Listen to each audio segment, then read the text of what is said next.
Hey everybody, welcome back. So it's been a while since I did a longer video, so I'm finally doing a longer video. I'm back, and I am going to be talking today all about color theory, but most importantly, we're going to talk about color theory, and then we're going to talk about actually how to apply it effectively, like in your drawings. So we're going to talk the very basics, everything from like the primary color type stuff, secondary color, all the terminology, but we're also going to really focus it on like how to draw with it. Okay, so if that sounds good, that's what this video is going to be about. Okay, so let's first talk about the basics.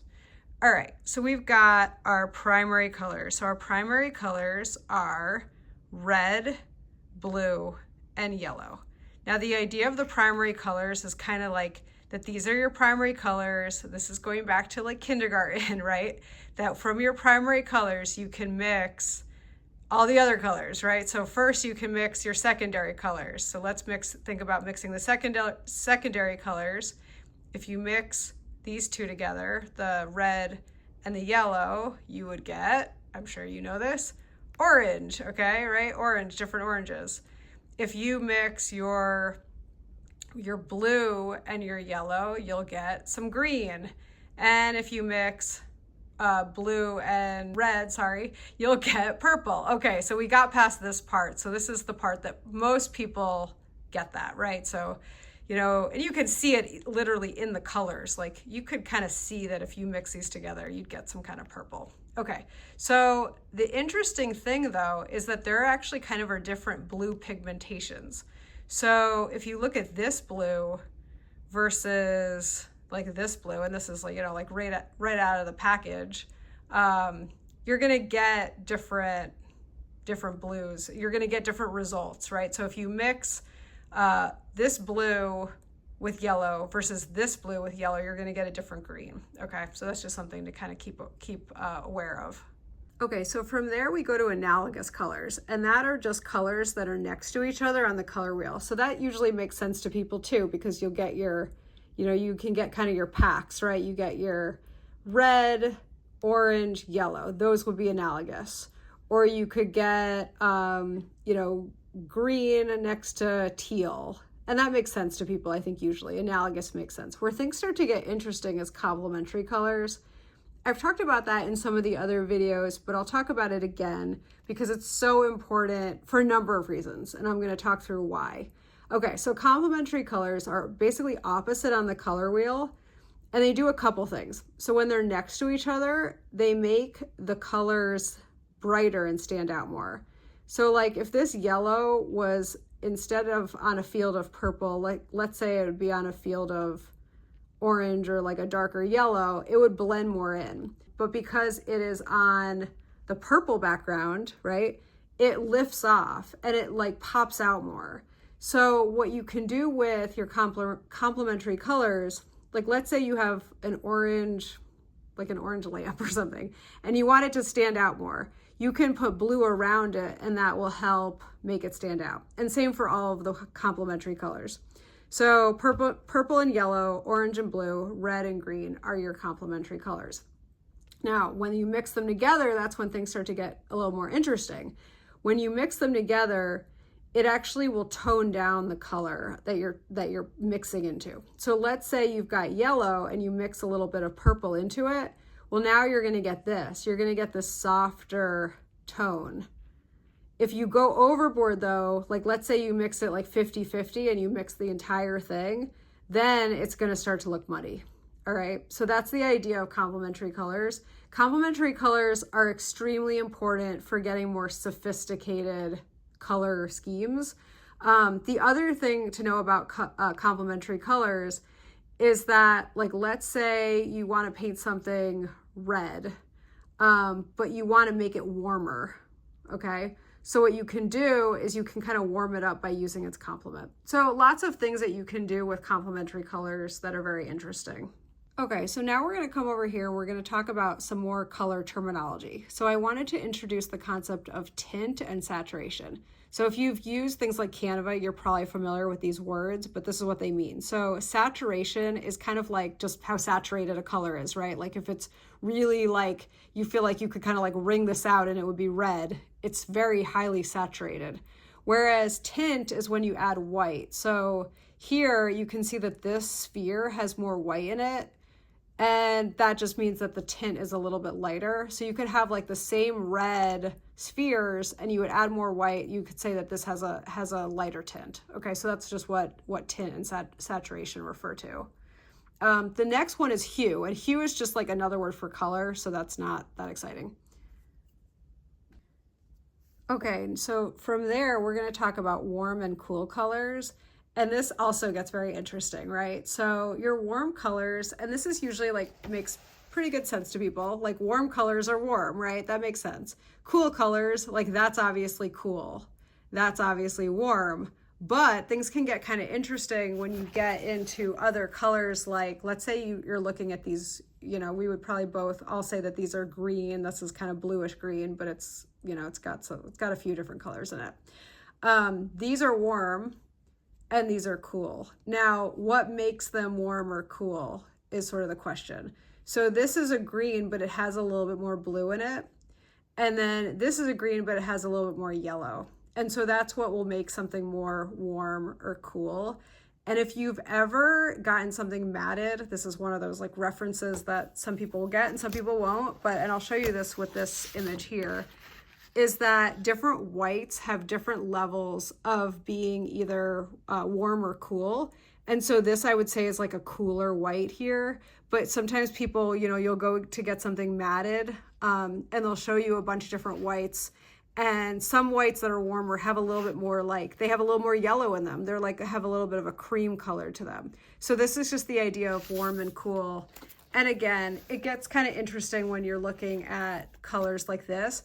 So what you can do actually, and this is one of those like things I like to have students do, like it's kind of a fun exercise, is when you're out like for a walk, like go for a walk and look out at like the plants and see if you can notice this in the actual plants. Like look for some leaves that are warmer and some that are cooler. And that's kind of like an interesting thing. You'll start noticing color a little bit more intensely than you might have previously. Okay, so from now, I want to do a little exercise with you to show you how I observe this object to look for color. Okay, so this is going to sound a little weird, but when I look at this, and you would look at maybe the shadow, right? There's obviously a shadow on this white part. Like it's really light up here because the light, you know, there's like the lamp up here and it's hitting this, okay? It's hitting this up here. So it's really, really bright, you know, from all the different lights in the room. But then notice down here, like see how yellow this is? Okay, so why is that? It's probably because I have, my desk is a mess and I have these papers here.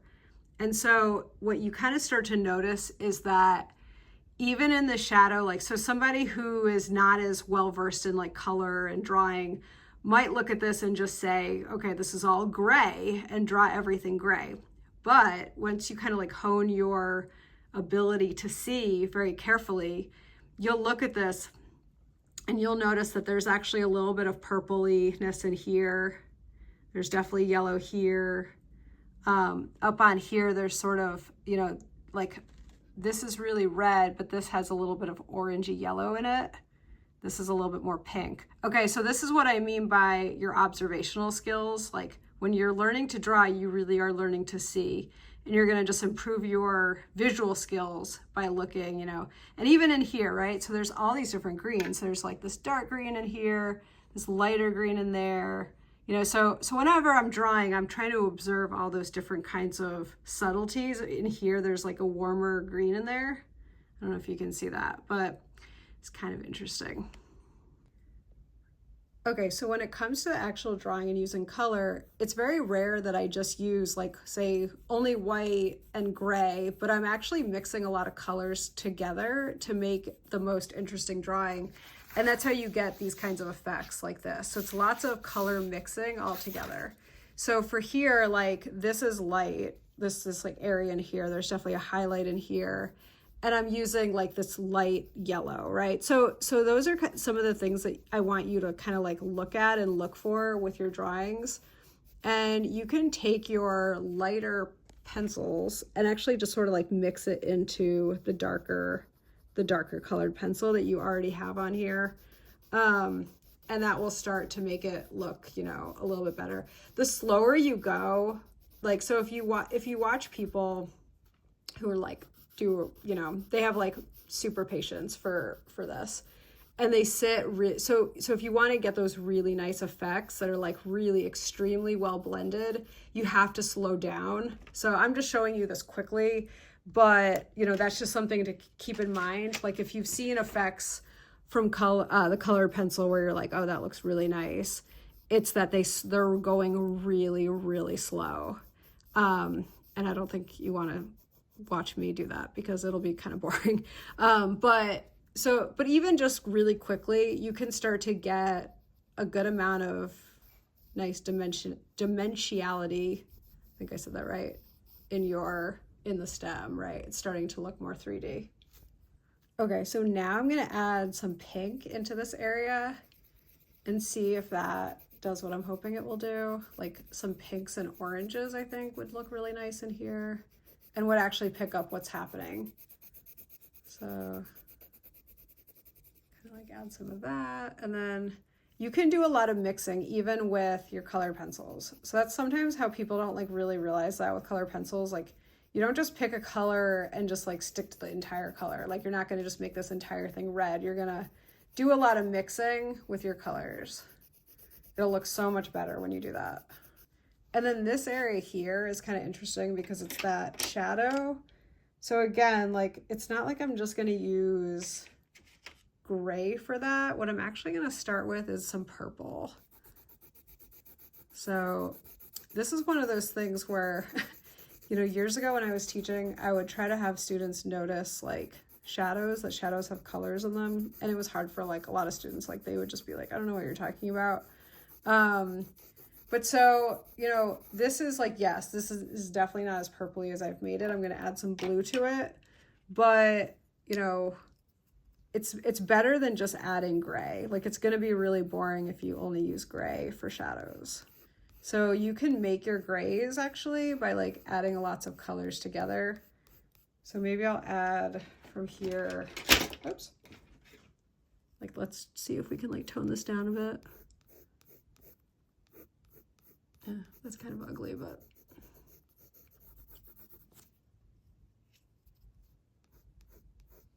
So that's the complementary colors, right? When you like mix them together, they can get kind of like muddy. So if you're new here, please subscribe, like the video. If you can leave a comment, that's awesome, because it does help it go out to more people, because YouTube recognizes that people like it when people do that. So I do appreciate that very much. Okay, so this is kind of coming along somewhat in that it's making this look a little bit more 3D. Okay, so let's take a look at the teeth, right? So the teeth, yes, they are white, right? But when we're looking from here, they pick up a lot of shadows in the mouth of the piranha plant. And so, yeah, there's some like, you know, heavy duty highlights here and up, you can see right there and back here and maybe like closer up here. But deep in here, it's like actually really dark, right? So these are some of the things that you want to start observing, is that it gets dark in here and it's light there. Okay, so we're gonna actually incorporate that into our drawing. Again, I'm gonna come in with the purple. And at this point, kind of also because I want this to match, like I don't want it to be like something completely different. It'll make it look a little bit more unified if I do a similar shadow. So again, here, like I'm looking at, and I started with pen, which, you know, just kind of doing something else with that. So we're just gonna add some purple shadows, okay? Like especially around here where it's like really dark. And then I'm gonna add some other darks too after this one, but let's just like start with this. And look how 3D that looks nice. So again, you can riff, like you do not need to draw exactly, you know, you wanna be observing, but you can kind of go a little bit off script. You just don't want it to be, you know, I wouldn't want to only use gray. Like I wouldn't only want to use white. Like you want to be observing and then being playful too. So from there, I'm going to actually add in a little bit of red. And you'll see that this is going to look even more 3D. And I think it'll look nice.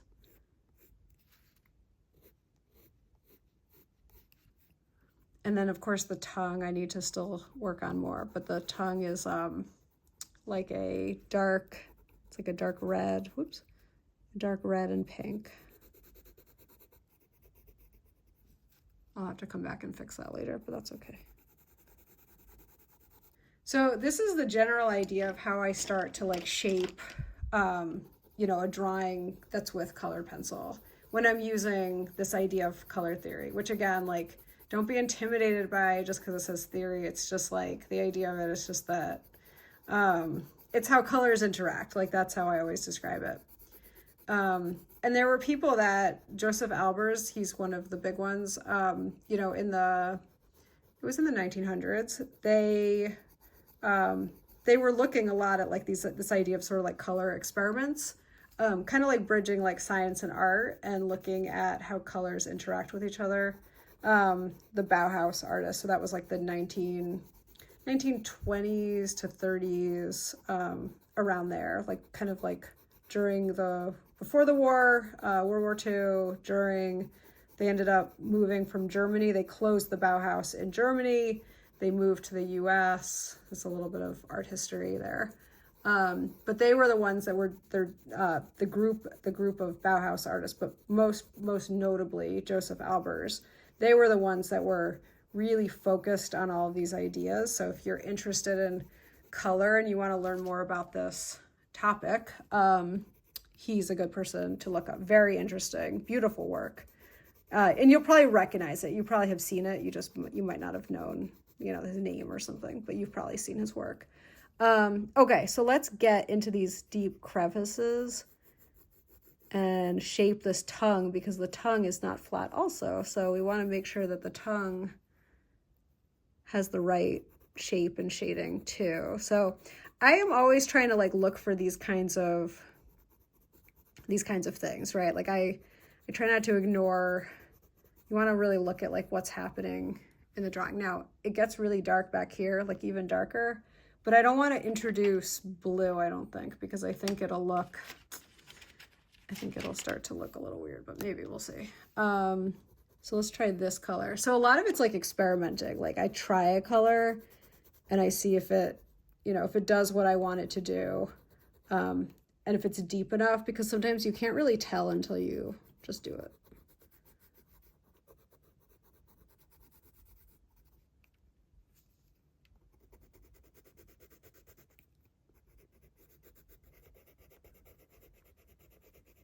And for those of you who've watched a lot of my videos, I would love to hear what you think of this format where I'm just like talking for longer, because, you know, I was thinking about the channel, and a lot of the times, you know, like I try to do the videos really quickly. And I think what I'd like to do is just like slow down a bit more and have them be really like slow and instructional.